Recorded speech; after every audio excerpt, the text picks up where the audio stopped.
So we're out of the League Cup, or the Carabao Cup, and no surprises, I guess. 2-0 loss at the Etihad. Pretty lacklustre, to tell you the truth, from both sides, although they were the better side first half. No real kind of cutting edge. Best chance, funny enough, fell to us 5 minutes to go, where we kind of kicked into gear a little bit, got a little move together, and the ball fell to the youngster Hall, and he shot directly at the keeper. He did have a kind of one-on-one situation there. He had another chance too. He done all right, to be fair to him. But, you know, it was quite a weak side. So, you know, he's obviously got Newcastle in mind. That said, second half, when Man City took the lead, Mahrez, and then got a second goal, it was all about bringing on players. 5 substitutions he made. On came the cavalry, and we huffed and puffed. And we did actually put the ball in the net, although it weren't one of our players. Shock. It was one of our old players, Nathan Eke, but it was ruled out anyway. Yeah, I mean, I'd feel sorry for all those Chelsea fans that went up there, because they got a long drive home tonight. It's a nightmare getting out of Manchester too. And a little message to Steve, who went up there with Lewis and Alex. You should be. And they had a horrendous drive down there. They got stopped twice by the police. So not a great evening for them, full stop. Especially Steve, because he's got to do the bloody drive all the way home. Bless him. But you'd be pretty pleased that I'm not with you guys right now, because I'd just be fucking snoring my head off all the way home, and I fucking snore. So there you go. But yeah, so, you know, we're out of the Carabao Cup. As I say, last season we reached the final. But, you know, as soon as that draw was made, I think we all kind of felt it couldn't be any worse. And even though it was a weakened Manchester City side, they were better than us, you know.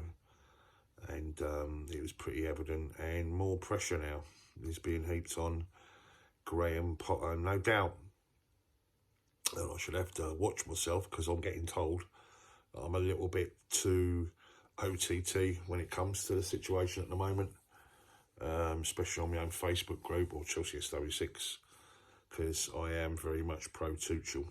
And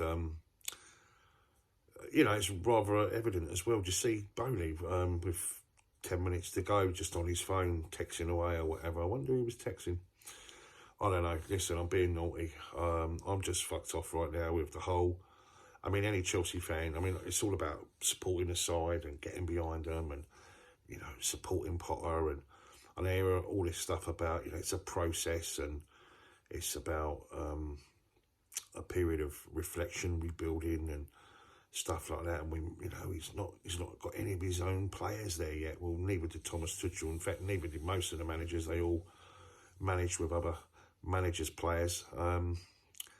And you know, all about this philosophy crap. Well, we had a philosophy. It's called winning, and the pressure of winning, and high standards. And I've got to tell you, you know, it's not great right now. I guess the only happiness of the night is the fact that Arsenal and Spurs went out too. Spurs lost away at Nottingham Forest, and Arsenal lost at home to Brighton. Maybe they got beat by our future, whereas we're in transition right now. And that wasn't good enough to beat Arsenal, but perhaps the finish article was tonight. Maybe that's what we've got to look forward to. I don't know, guys. Listen, I'm being facetious. I'm being a little bit... and I need to stop it, because I don't mean to. I'm just, you know, it's... And people say to me, like, you know, you got to get over it, Tony. You got to move on. You know, you can't reflect, you know, any negativity and stuff like that. Well... You know, listen, if something's not right, it's not fucking right. And I just think it was a crazy decision to make.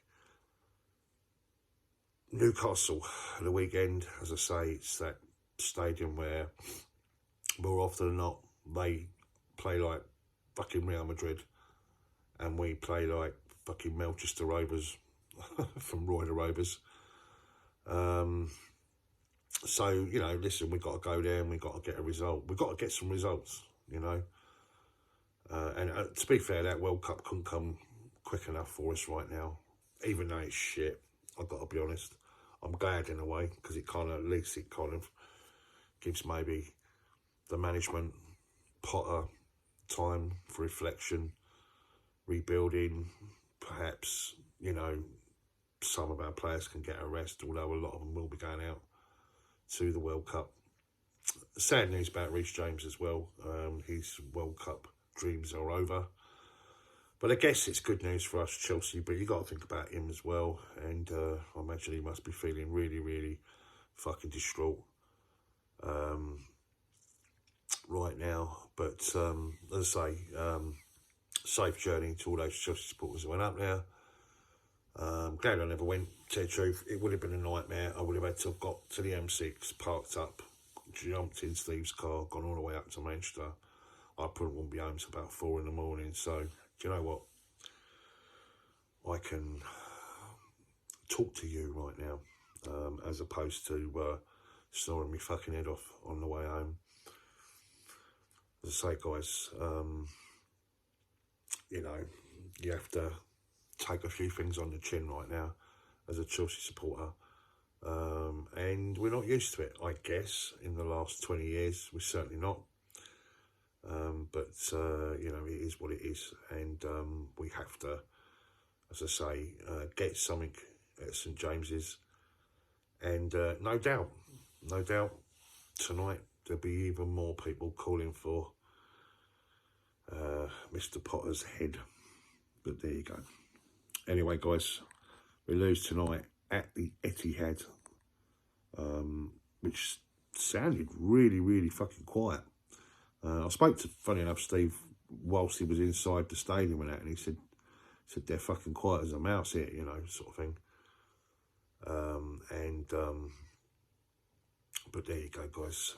Out we go, and on to pastures new and St James's. Much love, guys. Up the chops.